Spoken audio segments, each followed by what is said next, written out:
बिस्मिल्लाहिर्रहमानिर्रहीम।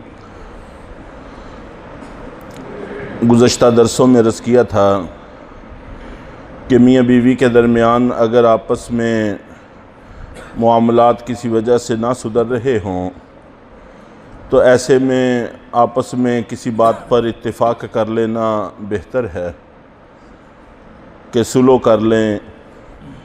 सुलह का माना ये होता है कि अपने कुछ हुकूक छोड़कर या दूसरे को कुछ दे दिलाकर किसी मामले पर इत्तेफाक कर लेना। चुनाचे औरत अगर तलाक़ लेना ना चाहती हो, वो ये समझती हो कि अगर मैंने तलाक़ ली तो मेरे लिए मुश्किलात मज़ीद बढ़ जाएंगी, हो सकता है कि मज़ीद कोई और ठिकाना ऐसा मुयस्सर ना आ सके जहाँ पर मैं अपना वक़्त गुजार सकूँ। तो मर्द को ऐसे मौके पर चाहिए कि उसको अपने निकाह में रखे और इसको गनीमत समझे कि हुकूक कम हैं या बिल्कुल नहीं हैं और मुफ्त में एक बीवी हासिल है।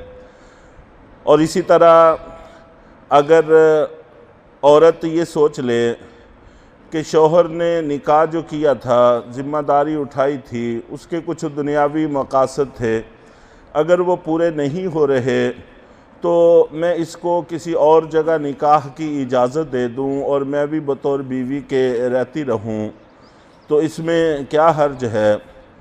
तो इस तरह से इस निकाह को बरकरार रख लें तो ये बहरहाल बेहतर है। वस्सुल्हु खैर, अल्लाह ताला ने इसको बेहतर करार दिया है। यहाँ से एक बारीक सी बात ये भी समझ में आ रही है कि अगर बंदा ये समझे कि दूसरा शख्स मजबूर हो गया है, बेबस हो गया है, तो ऐसे में रहम इंसान के अंदर उभरना चाहिए। न ये कि ऐसे मौके पर जज्बा इंतकाम और बढ़ जाए, इंसान और ज़्यादा दबाव देने की कोशिश करे, जैसा कि आजकल हमारे यहाँ तमाम मामलात में चल रहा है। जब कोई आदमी किसी के यहाँ फंस जाता है तो वो उसकी मजबूरी से जो भी फ़ायदा उठाना चाहे उसमें कोई गुरेज़ करने की कोशिश नहीं करता। और अल्लाह के नबी सल्लल्लाहु अलैहि वसल्लम ने किसी मजबूर से नाजायज़ फ़ायदा उठाने से मना भी फरमाया है कि एक आदमी है, मजबूर है, मजबूरी की वजह से कुछ बेचना चाहता है तो उसका रेट सही ना लगाना, इसको अल्लाह के नबी सल्लल्लाहु अलैहि वसल्लम ने दुरुस्त करार नहीं दिया। ये तो एक मिसाल है। किसी भी मामले में जब दोनों फ़रीक़ों में से एक फ़रीक़ बेबस हो जाए तो इस्लामी तालीमात ये हैं कि पहले फ़रीक़ के अंदर इसकी वजह से रहम का मादा उभरना चाहिए, मज़ीद इंतकाम, ज़ाती मफादात और लालच का मादा नहीं उभरना चाहिए। ये इंसानियत नहीं है। व उहज़िरतिल अनफुसुश्शुह व इन तुहसिनू व तत्तक़ू फ़इन्नल्लाह कान बिमा तामलून ख़बीरा वलन तस्ततीउ अन तादिलू बैनन निसा। और हरगिज़ तुम ताकत नहीं रखते इस बात की कि तुम औरतों के दरमियान में बराबरी कर सको। वलौ हरस्तुम, अगरचे तुम इसको चाहो भी, फ़ला तमीलू कुल्लल मैली फ़तदरूहा कल मुअल्लक़ा, लेकिन ऐसा भी ना हो कि पूरे तौर पर तुम झुक जाओ कि उसको लटकी हुई छोड़ दो, न आगे की रहने दो न पीछे की रहने दो, ऐसा भी दुरुस्त नहीं है। ये आप जानते हैं कि पहले ये बात बड़ी तफसील से गुज़र चुकी है कि अगर किसी आदमी की एक से ज़्यादा बीवियां हों तो उनके दरमियान अदल और इंसाफ होना चाहिए, बराबरी होनी चाहिए। यहाँ पर मज़ीद वजाहत ज़िक्र की जा रही है कि इस बराबरी का ताल्लुक़ ज़ाहिरी मामलात के साथ है कि जितना वक़्त एक को देता है इसको चाहिए कि उतना ही वक़्त दूसरी को दे। और इसी तरह जो मराआत एक को देता है उतनी ही मराआत दूसरी को दे, ख़र्च वगैरह के हवाले से, ज़रूरतों को पूरा करने के हवाले से। तो जिस तरह की रहाइश एक को देता है उसी तरह की दूसरी को दे, जिस तरह का ख़र्चा एक को देता है उसी तरह का दूसरी को दे, इसमें कोई फ़र्क न करे। बाकी रहा मामला दिलों का, तो अगर किसी एक की तरफ दिल का मैलान ज़्यादा है तो इसमें इंसान का बस नहीं है, इंसान इसमें बेख्तियार है, इससे अल्लाह रब्बुल इज़्ज़त दरगुज़र फरमा देंगे। चूँकि यहाँ पर यह कहा गया है कि बराबरी दिल के एतबार से मुमकिन नहीं है, तुम्हारे चाहने के बावजूद मुमकिन नहीं है, लेकिन फिर इसका नतीजा ये भी ना हो कि तुम एक को बिल्कुल ही छोड़ दो और तमाम तर तवज्जो दूसरी ही को दे दो। ये भी किसी तौर पर दुरुस्त और मुनासिब नहीं है कि उसको बिल्कुल मुअल्लका कर दो, लटका दो, ना तो उसको छोड़ो कि वो कहीं और निकाह कर ले और ना ही उसको बीवी के हुकूक अदा करो, ये भी दुरुस्त नहीं है। ये मामला इतना अहम है कि अल्लाह रब्बुल इज़्ज़त ने शुरू में सूरह निसा के अंदर ये बात गुज़र गई है और भी मुतअद्दिद जगह पर यह बात मुख्तलिफ़ तरीक़ों से आई है कि अगर तुम इंसाफ नहीं कर सकते तो फिर एक ही काफ़ी है, फिर ताद्दुद के चक्कर में नहीं पड़ना चाहिए। और ख़ुद अल्लाह के नबी सल्लल्लाहु अलैहि वसल्लम के मामले को अगर देखें तो आप पर बराबरी शर्त नहीं थी, बराबरी की कैद आपसे उठा दी गई थी। 22वें पारे में बड़ी तफसील से इसका तज़किरा मौजूद है कि आपको बराबरी का पाबंद नहीं किया गया था, लेकिन इसके बावजूद अल्लाह के नबी सल्लल्लाहु अलैहि वसल्लम बराबरी किया करते थे। चुनाचे 24-24 घंटे आप नबी पाक सल्लल्लाहु अलैहि वसल्लम हर ज़ौजा मोहतरमा के यहाँ गुजारा करते थे और वक़्त के अंदर ज़र्रा भर कोई फ़र्क नहीं किया करते थे।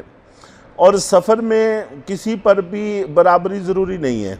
अगर कोई आदमी सफ़र पर जाना चाहता है और उसकी एक से ज़ायद बीवियाँ हैं, वो किसी बीवी को सफ़र पर साथ लेके जाना चाहता है तो कोई पाबंदी नहीं है कि जिसको चाहे वो अपने साथ ले जा सकता है। ऐसा ज़रूरी नहीं है कि एक सफ़र में अगर एक को लेके गया है तो दूसरे सफ़र में ज़रूर ही दूसरी को भी लेकर जाए, क्योंकि सफ़र एक मुश्किल मरहला होता है, उसमें ऐसे शख्स की ज़रूरत होती है जो मामलात में मुआविन बने, ना कि ऐसे की जो बोझ बने।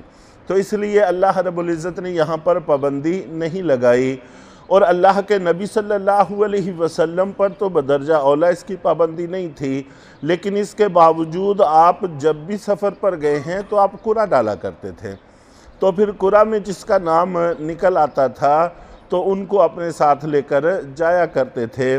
तो इससे भी ये बात की अहमियत समझ में आती है कि नबी पाक सल्लल्लाहु अलैहि वसल्लम के ज़िम्मा बराबरी नहीं थी और सफ़र में तो बिल्कुल किसी के ज़िम्मा भी बराबरी नहीं होती, फिर भी आप नबी पाक सल्लल्लाहु अलैहि वसल्लम इसका बड़ा अहतमाम किया करते थे।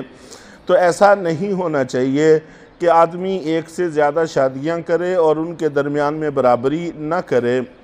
हालांकि ऐसा हो रहा है और हमारे मुआशरे में बड़ी कसरत से ऐसा हो रहा है, और बहुत मर्तबा तो ऐसा होता है कि पहली को बिल्कुल नज़रअंदाज ही कर दिया जाता है। तो ये बात ठीक नहीं है और नहीं, हरगिज़ भी तुम इस बात की ताकत नहीं रखते कि तुम इंसाफ कर सको।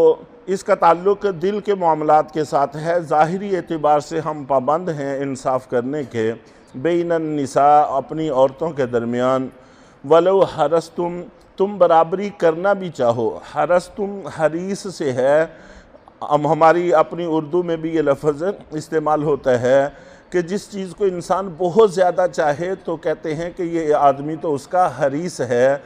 तो अगर हिरस की हद तक भी इंसान बराबरी करना चाहे तो दिल का मामला ऐसा है कि फिर भी इंसान के बस की बात नहीं है।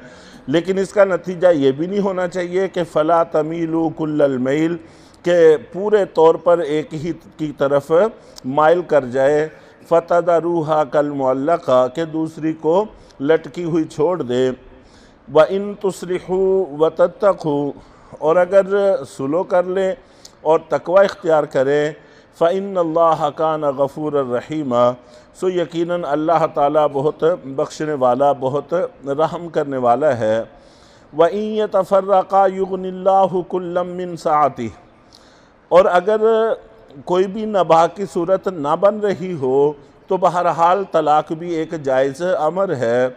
इनको चाहिए कि आपस में जुदा हो जाएं, तो अल्लाह ताला हर एक को मुस्तगनी कर देंगे कि हर एक की ज़रूरत दूसरी जगह से पूरी कर देंगे। मर्द को और औरत मिल जाएगी, औरत को और शौहर मिल जाएगा, तो यूँ दोनों की ज़िंदगी आसान हो जाएगी।